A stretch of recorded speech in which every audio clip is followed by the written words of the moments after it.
pessoal, tudo bem? Hoje nós vamos falar um pouquinho sobre Amor de Perdição, do Camilo Castelo Branco.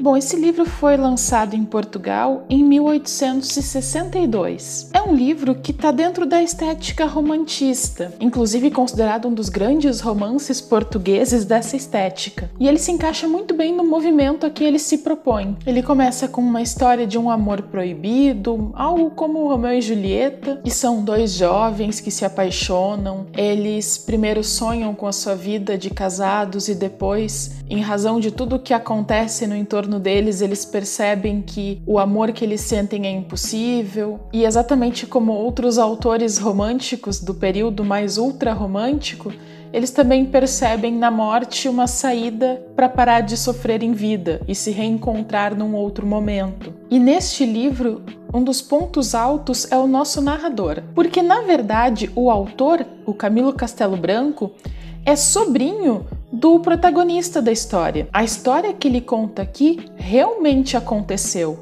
Tanto que ele tem acesso às cartas que o tio e essa menina trocavam. Ele sabe da história por todas as pessoas que conviveram com o tio naquele momento e lhe contaram. Então nós temos aqui, na verdade, comprovados com fatos, tudo o que aconteceu na história. Por mais que a história pareça ser tão irreal, de um amor romântico muito idealizado, ainda assim essa história aconteceu de verdade. Tanto que em vários momentos, por mais que o autor, a gente perceba que ele está criando também em cima de tudo que ele teve acesso, para poder recriar alguns diálogos que, enfim, as pessoas não ouviram para poder dizer como foi, ou recriar algumas situações. Ainda assim, em alguns momentos, o autor parece falar diretamente com seu leitor, o que é algo bem comum até dentro do romantismo, que nós temos alguns autores que eventualmente falam diretamente com os seus leitores, ainda mais quando é um romance de folhetim, em que a cada semana se é publicado um novo capítulo e o autor precisa eventualmente rememorar alguma coisa, esclarecer alguma coisa. E além de o autor se fazer presente numa primeira pessoa, falando diretamente com quem lê a história, e ele também, por ser parente da pessoa que vive a história, ele em alguns momentos nos parece falar diretamente, não necessariamente como uma ficção, não necessariamente contando uma história ou que ele está colocando algo por cima para incrementar, mas em alguns momentos, principalmente mais no final do livro,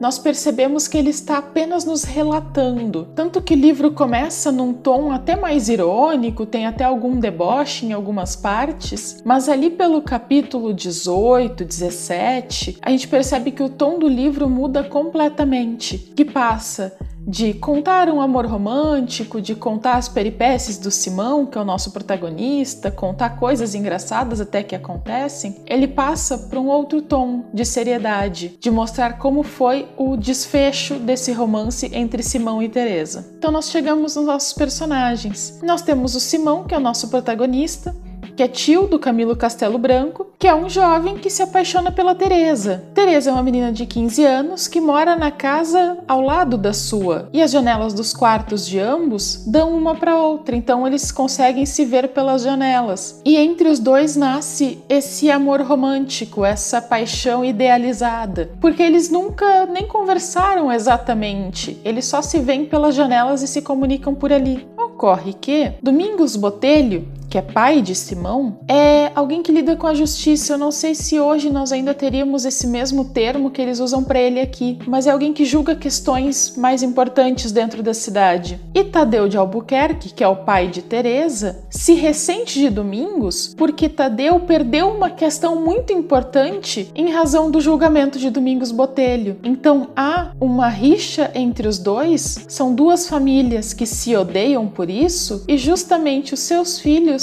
se apaixonam. A partir disso a gente já consegue entender porque eu fiz aquela referência a Romeu e Julieta. Os pais dos dois proíbem por completo esse romance, mas isso não impede que os dois façam de tudo para ficarem juntos. Além desse conflito principal, nós temos outras pessoas envolvidas. Por exemplo, João da Cruz. Ele, em um outro momento, matou uma pessoa e foi inocentado por Domingos Botelho. Por isso, ele acredita ter uma dívida de honra com ele e acaba dando abrigo a Simão quando ele precisa. Ele ajuda em tudo o que ele precisa. João da Cruz tem uma filha, Mariana, que é uma menina de uns 20 e poucos anos, que também vai servir a Simão, inclusive até o final da sua vida. E em Mariana nós percebemos também um amor por Simão. Mariana e Teresa são pessoas muito diferentes, vêm de berços muito diferentes e enquanto Teresa tem muito mais dinheiro e posição social, Mariana precisa lutar pela vida todos os dias. Então são pessoas muito diferentes. E muito embora Simão tenha muito carinho por Mariana, ele deixa bem claro que o amor da sua vida é Teresa. E além deles também temos Dona Rita,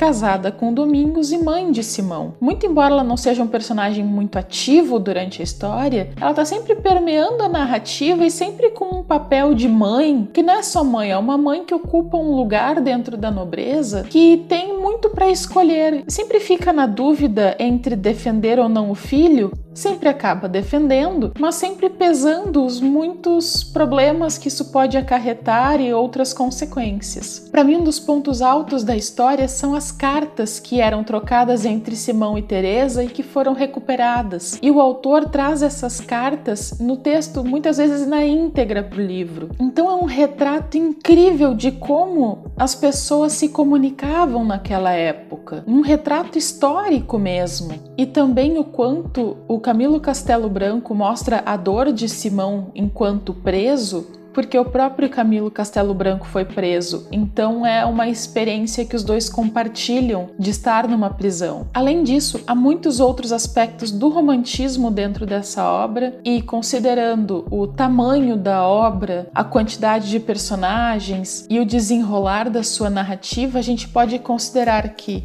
Amor de Perdição é uma novela, muito embora esteja bem próximo de ser um romance. Bom, pessoal, essa foi uma breve análise de Amor de Perdição de Camilo Castelo Branco. Até os próximos vídeos.